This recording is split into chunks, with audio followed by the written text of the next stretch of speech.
তুমি এমন জিনিস কিনছো যেগুলো তোমার দরকারই নেই, এমন টাকা দিয়ে কিনছো যে টাকা আসলে তোমার কাছে নেই। আর কেন কিনছো? এমন কিছু মানুষকে ইমপ্রেস করার জন্য যাদের তুমি নিজেই পছন্দ করো না। আর এই পুরো চক্করে বড় লোকরা আরো বড় লোক হচ্ছে, আর তুমি মাসের শেষে নিজের সেভিংস ইনভেস্টমেন্ট দেখে ভাবছো আমার টাকাটা গেল কোথায়। আমি এটা বলছি কারণ সত্যি বলতে আমি ক্লান্ত। প্রত্যেকদিন ভিউয়ারদের ব্রেন ওয়াশ করা হচ্ছে, এই নতুন জিনিসটা কিনতেই হবে, ওটা না থাকলে তুমি পিছিয়ে পড়বে, এই প্রোডাক্ট এখন ট্রেন্ডিং, এটা তোমার লাগবেই। আর আমরা কি করি?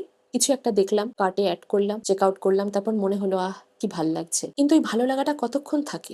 2 দিন 3 দিন, তারপরে আবার নতুন কিছু চাই। এই সাইকেলটা শেষই হয় না। আমার আরেকটা লিপ কম্বোর দরকার নেই। হ্যাঁ, আমি বহু বছর বিউটি কন্টেন্ট তৈরি করেছি, এখন তাও আমি বলছি, কারণ আমিও ঠেকেই শিখেছি। একটা লিপস্টিক সস্তা আন্ডার বাজেট মানে এই নয় যে সেটাকে তোমার কালেকশনে থাকতেই হবে। আর তোমার আরেকটা ডিপ ব্রাউন শ্যাডো দরকার নেই। বাড়িতে 5টা প্যালেটের মধ্যে অলরেডি 10টা ব্রাউন শেড পড়ে রয়েছে। তুমি নিজের মেকআপ গুলো বা জামা কাপড় গুলো একটু গোছাও, দেখবে এমন এমন জিনিস বেরোবে যেগুলোর কথা তুমি নিজেই ভুলে গেছো। এরপর আসে ডিজাইনার জিনিসে। কেউ যদি তোমাকে কিনে দেয় ঠিক আছে, কিন্তু নিজের ভবিষ্যতের কথা না ভেবে শুধু একটা ব্র্যান্ডের নাম দেখানোর জন্য লাখ লাখ টাকা খরচ করার আগে একটু ভাবো। আর তোমার বয়ফ্রেন্ড হাজবেন্ড যেই হোক যদি জিজ্ঞেস করে তুমি কি চাও, এমন কিছু চাও যেটা তোমার ভবিষ্যতে কাজে লাগবে, যার ভ্যালু আছে, যেটা দরকার পড়লে তুমি বিক্রি করতে পারবে। কারণ জীবন সবসময় একরকম চলে না, কখনো কখনো হঠাৎ টাকার দরকার পড়ে। তোমার লাখ টাকার ডিজাইনার ব্যাগটা তুমি লাখ টাকায় বিক্রি করতে পারবে না, কিন্তু সোনা তার একটা ভ্যালু আছে। Girls, please become smart. আর সত্যি বলতে প্রত্যেকবার চুল সেট করার জন্য হাজার হাজার টাকা সালনে দিয়ে আসারও দরকার নেই। Influencers do this because they get return of investment. You don't have to, it's a waste. বাড়িতে নিজের চুল ব্লো ড্রাই করতে শেখো বা ব্লো আউট করতে শেখো। আর কে বলেছে প্রতি 3 মাসে তোমাকে চুল সেট করতে হবে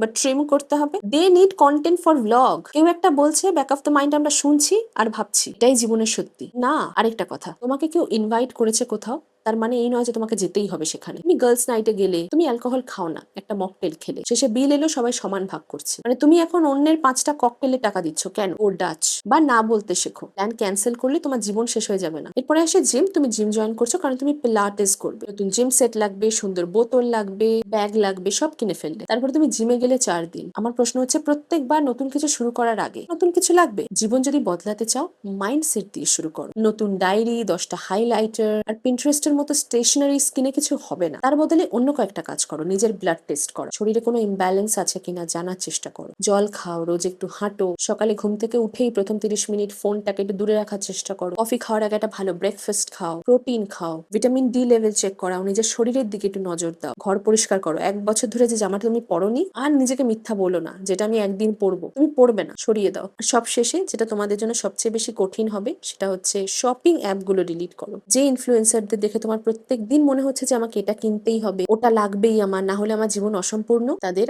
আনফলো করো। তারা প্রত্যেকদিন নতুন জিনিস প্রমোট করে কমিশন পাচ্ছে। তোমার প্রত্যেকটা সমস্যার সমাধান একটা নতুন প্রোডাক্ট নয়। আজকে আমার ভিডিওটা দেখে যদি তোমার অন্তত একটা অপ্রয়োজনীয় জিনিস কেনা বন্ধ হয়, যদি কিছু টাকা বেঁচে যায়, তাহলেই আমার কাজ শেষ।